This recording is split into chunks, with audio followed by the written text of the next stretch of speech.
Hello friends, welcome to daily Telugu insights. జింబాబ్వేతో జరుగుతున్న టీ20 సిరీస్లో యువ భారత్ హ్యాట్రిక్ విజయాలు నమోదు చేసిన భారత్కు టీ20 జోడి సెట్ అయినట్లేనా? తుషార్ దేశపాండే ఎంతవరకు మెప్పించగలిగాడు?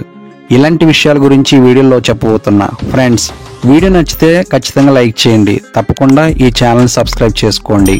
జింబాబ్వేతో జరుగుతున్న టీ20 సిరీస్లో యువ భారత్ హ్యాట్రిక్ విజయాలు నమోదు చేసింది.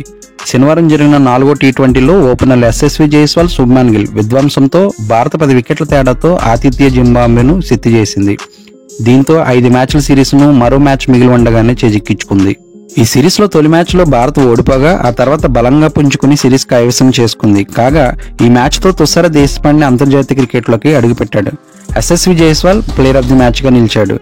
ఈ మ్యాచ్లో టాస్ గెలిచిన భారత్ కెప్టెన్ శుభ్మన్ గిల్ తొలుత బౌలింగ్ ఎంచుకున్నాడు. గత 2 మ్యాచ్ల్లో భారత్ మొదట బ్యాటింగ్ చేయగా ఈసారి మాత్రం బౌలింగ్ చేసింది. అయితే కట్టుదిట్టంగా బంతులేసిన భారత్ బౌలర్లు జింబాబ్వే బ్యాటర్లను కట్టడి చేశారు. అయితే కెప్టెన్ సికిందర్ రాజా 28 బంతుల్లో 46 రన్స్తో రాణించడంతో ఆ జట్టు 150 పరుగుల మార్కును దాటింది. చివరకు నిర్ణీత 20 ఓవర్లో 7 వికెట్ల నష్టానికి 152 పరుగులు చేసింది. భారత బౌలర్లో ఖలీల్ అహ్మద్ 2 వికెట్లు తీయగా తుషార్ దేశపాండే, వాషింగ్టన్ సుందర్, అభిషేక్ శర్మ, శివం దుబేలు ఒక్కొక్క వికెట్ చొప్పున పడగొట్టారు. అనంతరం 153 పరుగుల లక్ష్యంతో బరిలోకి దిగిన భారత్ అటాకింగ్ గేమ్తో ఆకట్టుకుంది. ఓపెనర్లు ఎస్ఎస్వి జైస్వాల్, శుభ్మన్ గిల్ బ్యాట్లు జులిపించారు. ఒక దశలో గిల్ జైస్వాల్ కు స్ట్రైకింగ్ ఇస్తూ ఎంకరేజ్ చేశాడు. దీంతో 9.4 ఓవర్లో భారత్ 100 పరుగుల మార్కును తాకింది. ఈ క్రమంలోనే జైస్వాల్ 29 బంతుల్లోనే హాఫ్ సెంచరీ మార్కును చేరుకున్నాడు. ఈ సమయంలో గిల్ కూడా వేగం పెంచాడు. 35 బంతుల్లో 50 సాధించాడు.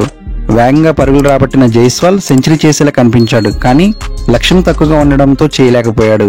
ఓపెనర్ల దాటికి భారత్ 15.2 ఓవర్లలో వికెట్ నష్టపోకుండా లక్ష్యాన్ని ఛేదించింది. ఎస్ఎస్వి జైస్వాల్ 93 పరుగులు, శుభ్మన్ గిల్ 58 పరుగులతో నాటౌట్గా నిలిచారు. ఈ ఫలితంతో భారత్ 4 మ్యాచ్లు ముగిసేసరికి 3-1తో సిరీస్ కైవసం చేసుకుంది. చివరిదైన 5వ టీ20 ఆదివారం జరగనుంది.